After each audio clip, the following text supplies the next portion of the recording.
నమస్తే. ఇప్పుడు మీరు చూడబోతున్న వీడియో ఖచ్చితంగా మీకు ఉపయోగపడుతుంది, నచ్చుతుంది కూడా. మరి మీకు నచ్చిన విషయం నాకు తెలియాలి అంటే ఈ వీడియోని మీరు లైక్ చేయాలి, షేర్ చేయాలి, అలాగే మన ఛానల్‌ని సబ్స్క్రైబ్ చేయాలి. మీ సపోర్ట్‌ని నాకు అందిస్తారు కదా! ఓకే.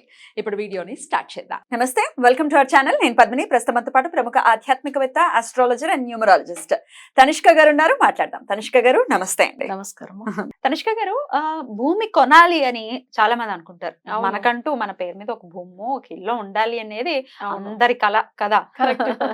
కొంతమందికి చాలా చాలా ఈజీగా భూమి కొనుక్కోవటం, ఆ భూమి పెరగటం, తద్వారా చాలా లబ్ధిని పొందటం, చక్కగా దాన్ని అమ్ముకుని ఇల్లులు కట్టుకోవడం, ఇట్లా చాలా ప్లాన్డ్ గా చాలా నీట్ గా వెళ్ళిపోతుంది. అవును. కొంతమందికి పాపం కొంటారు, ఎంతో ఆశతో, ఎక్కడో కొంటారు, అది పెరగదు.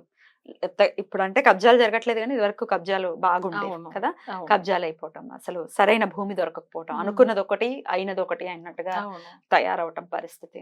ఇట్లా రకరకాల భూమికి సంబంధించి ఇక రియల్ ఎస్టేట్ రంగంలో ఉన్న వాళ్ళు ఎంత కొంతమంది బిజినెస్ అద్భుతంగా చేసేస్తుంటారు. అవును. అసలు ఏంటంటే ఇట్లా ఇది వచ్చేస్తుంది అది వచ్చేస్తుంది అని టక్ టక్ టక్ టక్ కొనేస్తారు. కొంతమంది ఎంత నిజాయితీగా ఉన్నా కూడా కరెక్ట్. వాళ్ళు అమ్మలేకుండా. నిజం. అసలు దేని వల్ల ఇది జరుగుతుంటుంది? దీనికి ఏదైనా రెమెడీ చెప్తారా? అంటే కొనుక్కునే వాళ్ళకి, అమ్మే వాళ్ళకి, ఇద్దరికి డ్యూయల్ గా. అసలు చెప్పాలంటే ఆ. యాక్చువల్ గా రియల్ ఎస్టేట్ చేసే వాళ్ళు చాలా మంది మన దగ్గర అప్రోచ్ అయి ఉన్నారు. అంటే వాళ్ళకి ఏంటంటే చాలా ఇయర్స్ గా ఇందులో ఉండేవాళ్ళు అసలు వాళ్ళు ఎంత అంటే కష్టపడతారు, ఎఫర్ట్ బాగా ఫుల్ గా పెడతారు. ఈ ప్రాపర్టీ ఇంత వాల్యూ ఉంటుంది, ఇలా ఉంటుంది, అన్ని మంచిగా ప్లాన్ చేసి ఒక పార్టీని తీసుకెళ్తారు. ఒక కస్టమర్ తీసుకెళ్ళినా కానీ అక్కడ ఏమైతుందంటే వాళ్ళు అనుకున్న రేట్ సెట్ అవ్వకుండా మళ్ళీ వచ్చేస్తారు. బట్ ఇట్లనే చాలా రోజులు నడుస్తూ ఉంటాయి. కానీ వీళ్ళది ఖర్చు పెట్టుకుంటూ ఉంటారు. బట్ ఏమి ప్రాఫిట్ లేదు, ఏం లేదు. అసలు ఒక వర్క్ కూడా, ఒక బిజినెస్ కూడా చేయలేని ఫీల్ అవుతూ ఉన్న వాళ్ళు ఉంటారు. కొంతమంది చూడండి, సడన్ గా వస్తారు, రియల్ ఎస్టేట్ గురించి నాలెడ్జ్ ఉండదు. కానీ ఏమైతుందంటే వీళ్ళు ఆ ఒక విషయం, ఒక ప్రాపర్టీ అంటే సేల్ చేయాలని జస్ట్ ఒక ప్రాపర్టీ చూసి ఉంటారు. అది సేల్ గురించి వెళ్తే తప్పకుండా వాళ్ళకి ఒక మంచి పార్టీ వస్తారు. అసలు అది మంచిగా అదే, బిజినెస్ చాలా నడుస్తుంది. ఈజీగా అయిపోతుంటది కానీ నిజంగా కొంతమందికి. దాని గురించి అసలు నేను చాలా వరకు నా క్లయింట్స్ దగ్గర నేను చూసిన విషయం ఏంటంటే, ఎక్కువ చాలా మంచి నాలెడ్జ్ ఉన్న పర్సన్ కూడా ఏం చేయలేకుండా బాధపడిన వాళ్ళు ఉన్నారు. కొంతమంది చాలా బాగా మంచిగా ఏం చేసిన వాళ్ళు చెప్తారు ఉన్న విషయం. బట్ దీనికి రీజన్ ఏంది అంటే, ఎప్పుడైనా ప్రాపర్టీ విషయంలో వాళ్ళకి జాతక పరంగా సెట్ అవ్వాలంటే, రియల్ ఎస్టేట్ సెట్ అవ్వాలంటే దానికి కారకుడు కుజుడు. మన భూమి కారకుడనే చెప్తాం. అంటే భూమి మాత వల్ల కొడుకే ఆయన కుజుడు. జనరల్‌గా కుజుడు బాగుండాలి జాతకంలో. రెండోది తన లగ్నం నుంచి 4th లార్డ్ మంచిగా ఉండాలి. ఇప్పుడు నేను ఒక క్లయింట్ చూసాను. తను మనకు ఆల్రెడీ తెలిసిన వ్యక్తియే. బట్ అంటే ఎన్నో ఇయర్స్‌గా కొంచెం మన ఫ్యామిలీ ఫ్రెండ్. తన లగ్నం వచ్చి మేష లగ్నం. వాళ్ళు అంత ముందుగా చేసుకుంటూ ఉన్న బిజినెస్ వచ్చి యాక్చువల్‌గా కెమికల్ బిజినెస్‌లో ఉన్నారు. కానీ వాళ్ళకేమైందంటే నడుచున్న దశ శని దశ.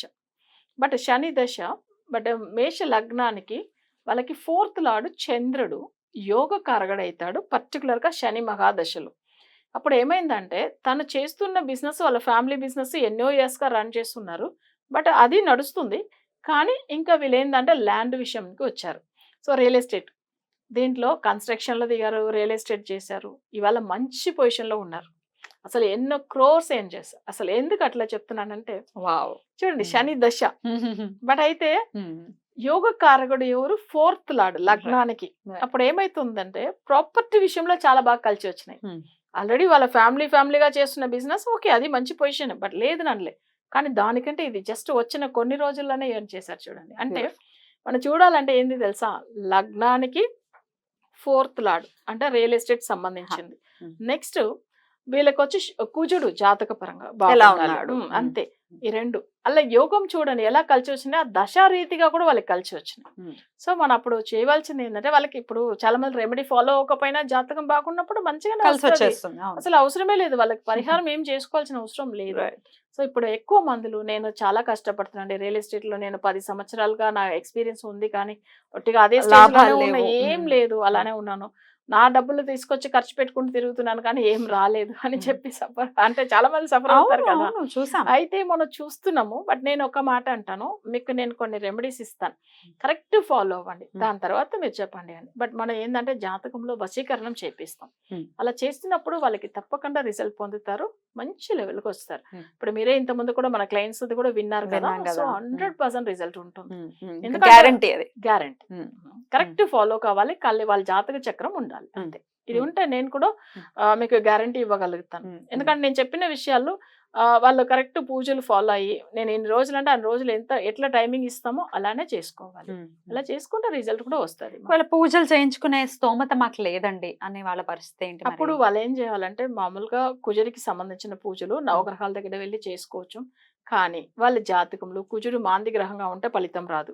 అదే కుజుడు వగ్రంగా ఉంటేనే ఫలితం ఉండదు. మనకు తెలియదు కదా వాళ్ళ జాతక విషయంలో. ఒకవేళ అట్లా నెగిటివ్ ఉంటే వాళ్ళ పూజలు అట్లా ఉన్నప్పుడు వగ్రమైన గ్రహాల్లో మాంది గ్రహాలకు వాళ్ళు చేసుకోలేదు. అట్లా ఉన్నప్పుడు రిజల్ట్ అంతగా రాదు కదమ్మా. సో మనకేందంటే వాళ్ళు చేసుకొని వాళ్ళ ఇష్టం. గుడికి వెళ్ళి ఎక్కడైనా కుజుడికి సంబంధించింది సుబ్రహ్మణ్య స్వామి సంబంధించింది చేయవచ్చు.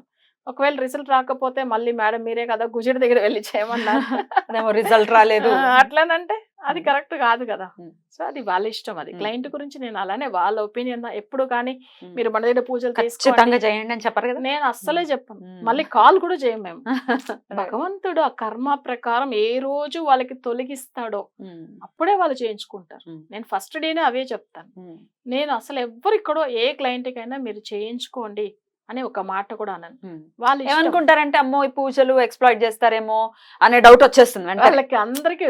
అసలు ఇప్పుడు మీరు చెప్తున్నప్పుడు కూడా అమ్మో పూజలు చెప్తున్నారు అనే డౌట్ వస్తుంది. ఎందుకంటే బయటంతా రకరకాలుగా ఎక్స్‌ప్లాయిట్ అవ్వడం అనేది జరుగుతుంది కాబట్టి ఒక భయం అయితే వచ్చేస్తుంది. అవును. సో మీకు మీరు అన్నట్టుగా భగవంతుడి యొక్క కృప ఉంటేనే జరుగుతుంది. అవును. ఎందుకంటే ఇంకో మేడం సెకండ్ టైం మాట్లాడారు చూడండి. అంటే సెకండ్ కాలర్ మాట్లాడారు చూడండి. అప్పుడు కూడా ఆమె కూడా ఎందుకంటే నమ్మకం లేదని అంటే అట్లా కాదు. పాపం వాళ్ళు కూడా ఎక్కడెక్కడో తిరిగారు, పూజలు చేశారు, పోగొట్టుకున్నారు. అందుకని వాళ్ళు ఆ బాధలో ఉండి మనతో మాట్లాడారు. కానీ మనం కూడా వాళ్ళని తప్పార్థం చేసుకోలేము. కానీ నేనేం చెప్తానంటే మీరు చేయించుకోండి బాగా అవుతారు అట్లా నాకు అసలు ఇష్టం కూడా ఉండదు. ఎందుకంటే దేవుడు అనుగ్రహం లేకుండా ఏది జరగదు. బట్ మీరు ఒక ఐడియా మాత్రం ఇస్తారు, ఇట్లా ఒక ప్రాసెస్ ఉంది, ఇష్టమైతే చేయించుకోండి. సో మీరైతే ఫోర్స్ చేయటమో లేకపోతే మీరు ఒక ప్రాసెస్ ఉంది అని చెప్తారు అంతే. అంతేమా. వాళ్ళు యాక్చువల్ గా ఏంటంటే మనం ఒక విషయం మనం చెప్తాము, ఈ పూజ ఉంది మీరు ఫాలో అయ్యేది మీకు ఎప్పుడు ఇష్టము అంటే దేవుడు మీకు ఏ రోజు చేయించుకోవాలని ఇస్తాడో సో ఆ రోజు చేయించుకోండి అంతే. బట్ అలానే చెప్తాము. చాలా మందిలో ఏం చేస్తారంటే మేడం మీరు చెప్పండి మేము ఫాలో అవుతాము అని చెప్పి చేసుకుంటారు. ఇంకొక విషయం కూడా చెప్తూ ఉంటాను, ఎక్కువ ఎవరికి ప్రాబ్లం ఉందో వాళ్ళది ఒక్కరిది ఫాలో అవ్వండి, మిగతా వాళ్ళ తర్వాత చేయించుకోండి నేను చెప్తాను. కొన్ని క్లయింట్స్ ఏం చేస్తారు, లేదు మేడం మీరు చెప్పింది అన్ని నిజం 100% మా లైఫ్ లో జరిగింది, మీరు చెప్పేదే మేము అందరిది కూడా తీసుకుంటామని చేసుకునే వాళ్ళు ఉంటారు. అది వాళ్ళ భగవంతుడు వాళ్ళకి ఎట్లా చేస్తాడో అంతే.